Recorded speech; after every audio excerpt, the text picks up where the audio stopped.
white fibrous regular dense connective tissue, which forms the tendons, capsules, fascias, and almost all ligaments except elastic ones. Cross-section of a tendon, low magnification. Regular dense connective tissue, like any other tissue in our body, consists of cells and intracellular matrix. The intracellular matrix consists of a ground substance and fibers, but fibers predominate in the intracellular matrix of this tissue. That is, there is very little ground substance and there are many fibers. Therefore, this tissue was named dense. The fibers in the intracellular matrix are arranged in bundles, and in bundles they are arranged parallel to each other and unidirectionally, that is, in strictly ordered manner. Therefore, the tissue is named regular. The criterion for dividing tissue into dense regular and dense irregular is the arrangement of fiber bundles.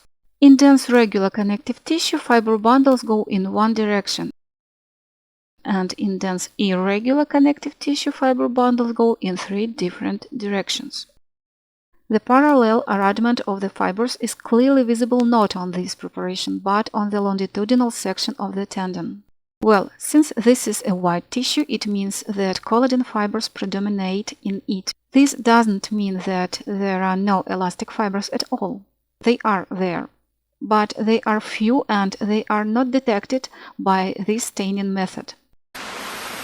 So on the preparation we see oxyphilic, that is pink, collagen fibers stained with eosine. All this pink space is a cross-section of collagen fibers.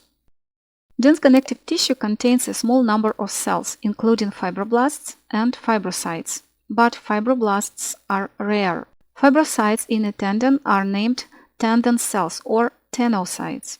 They are stained with hematoxylin basophilically, that is blue. They lie between bundles of collagen fibers. Regarding bundles of collagen fibers, there are 4 types of them: first, second, third, and fourth type. Bundles of type 1 are collagen fibers separated only by tenocytes. At high magnification, it is necessary to find tenocytes, and here is a bundle of type 1 between them. Tenocytes, bundle of type 1 between them, and so on.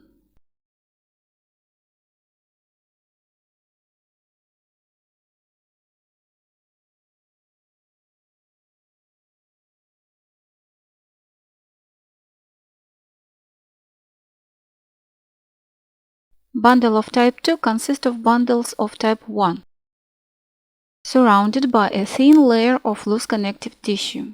This layer is called endotendinium. This is the endotendinium. And that's all endotendinium 2. The endotendinium, a bundle of collagen fibers of type 2 consisting of bundles of type 1. And here, the endotendinium, a bundle of collagen fibers of type 2 consisting of bundles of type 1. Bundles of type 2, surrounded by a thicker layer of loose connective tissue, form a bundle of type 3. This layer of loose connective tissue is already named peritendinium. Bundle of type 3, and in it are bundles of type 2, and in it are bundles of type 1. By the way, blood vessels can be found in endotendinium and peritendinium. Well, the entire tendon is a bundle of collagen fibers of type 4.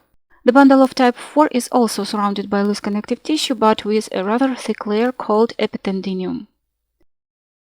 The epitendinium is a capsule of the tendon. And on this preparation. So briefly, on this preparation it is necessary to determine tenocytes,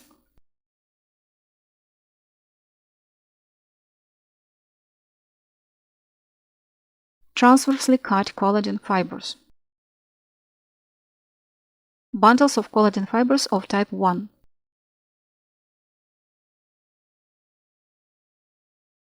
Endotendinium.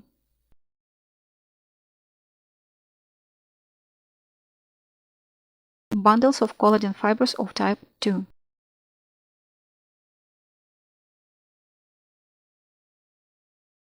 Peritendinium. Bundles of collagen fibers of type 3. Epitendinium, which is a capsule. The entire tendon itself is a bundle of collagen fibers of type 4.